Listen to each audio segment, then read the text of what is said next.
Lelaki yang tak dapat kugapai. Bab 1. Hubungan kami.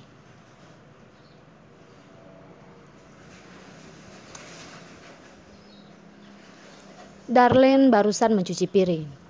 Dia pun pergi ke ruang tamu, mengambil tisu dan mengelap air yang ada di tangannya. Lalu, dia pun menerima telepon dari teman baiknya. Darlene, aku akan segera pulang ke Indonesia. Aku sudah memenangi kasus perceraianku. Suara Jen terdengar senang. Malah Darlene yang terdiam. Setelah begitu lama, dia masih tidak tahu harus menjawab apa. Dari telepon terus terdengar suara Jen. Darlene, yang kamu katakan itu benar. Setiap orang memiliki hak untuk mengejar kebahagiaannya.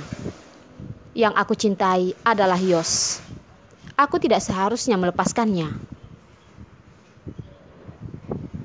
Darlene hanya mengatakan,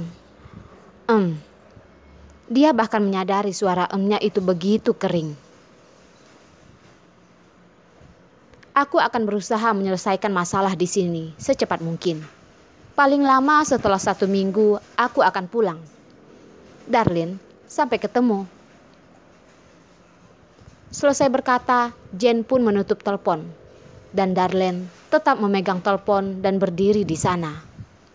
Dari balik telepon, terus terdengar suara tut-tut.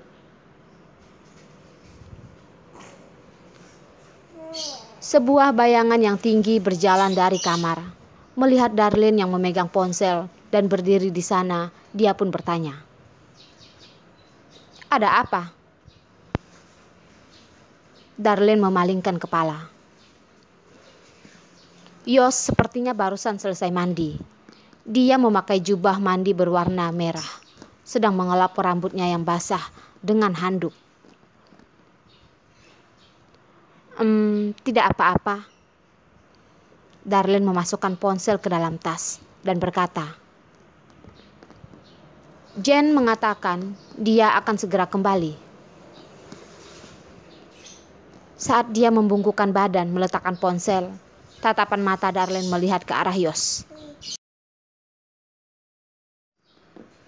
Dia melihat gerakan mengelap rambut Yos menjadi lambat karena ucapannya ini. Wajahnya juga tetap begitu dingin seperti biasanya.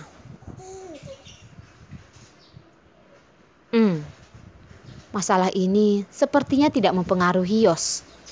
Dia mengelap terus rambutnya dan berkata, "Aku sudah menaruh air untukmu. Pergilah mandi." Hidung Darlene tiba-tiba merasa tidak enak, menunduk dan menjawab, "Ya." Setelah selesai membereskan ruang tamu, dia pun kembali ke kamar. Pergi ke kamar mandi, sedang merendam kakinya di bak mandi. Terus melamun selama 1 jam. Setelah air itu benar-benar dingin, dia baru mengambil handuk dan mengelap tubuhnya. Setelah dia keluar, lampu kamar sudah dimatikan. Yang tersisa hanya lampu kecil di samping ranjang. Lampu berwarna kuning yang remang-remang. Karena 2 case penting, Yos sudah sibuk beberapa hari dan tidak beristirahat. Tidak mudah menyelesaikannya. Dia barusan ada waktu untuk pulang. Beberapa hari ini, dia selalu tidur lebih awal.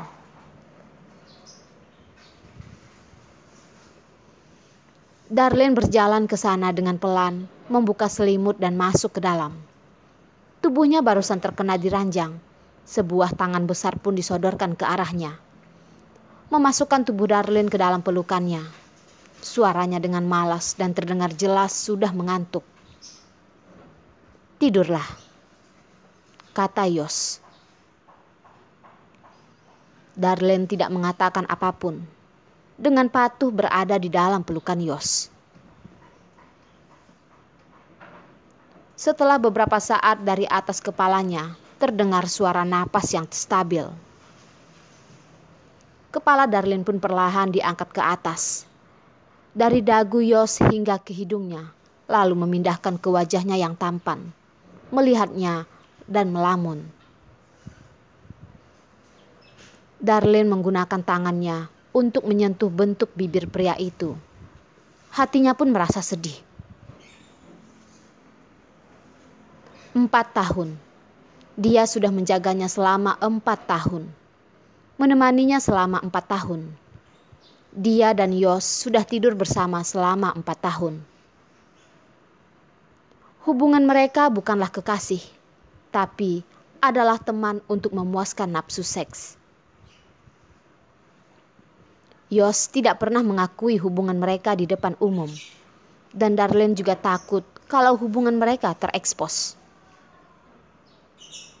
Bagaimanapun juga, dulu Yos adalah pacarnya Jen. Apakah semua ini akan berakhir seiring dengan kepulangan Jen? Darlene merasa kacau dan takut. Keesokan paginya, pagi-pagi Darlene sudah bangun mempersiapkan sarapan. Setelah memanggil Yos bangun, dia mulai membereskan barangnya yang ada di apartemennya. Baju, make up, handuk, sikat gigi, bahkan juga membersihkan rambutnya yang tertinggal di apartemennya Yos. Setelah Darlene menarik kopernya keluar, Yos terlihat jelas tidak senang. Mengerutkan dahi melihatnya, lalu bertanya, "Apa yang kamu lakukan? Kenapa kamu terlihat seperti akan pindah dari sini?" "Tidak," kata Darlene, terus memasukkan barang ke dalam kopernya. Berusaha membuat suaranya terdengar biasa. "Kamu juga tahu, sekarang adalah musim di mana pelanggan sangat ramai. Tokoh kami juga berada di tempat yang ramai. Terkadang akan sangat sibuk. Pulang setiap hari juga sangat tidak efisien. Aku tinggal di sana dulu untuk sementara. Setelah selesai sibuk, aku akan kembali. Ini tidak akan terlalu lama," kata Darlene.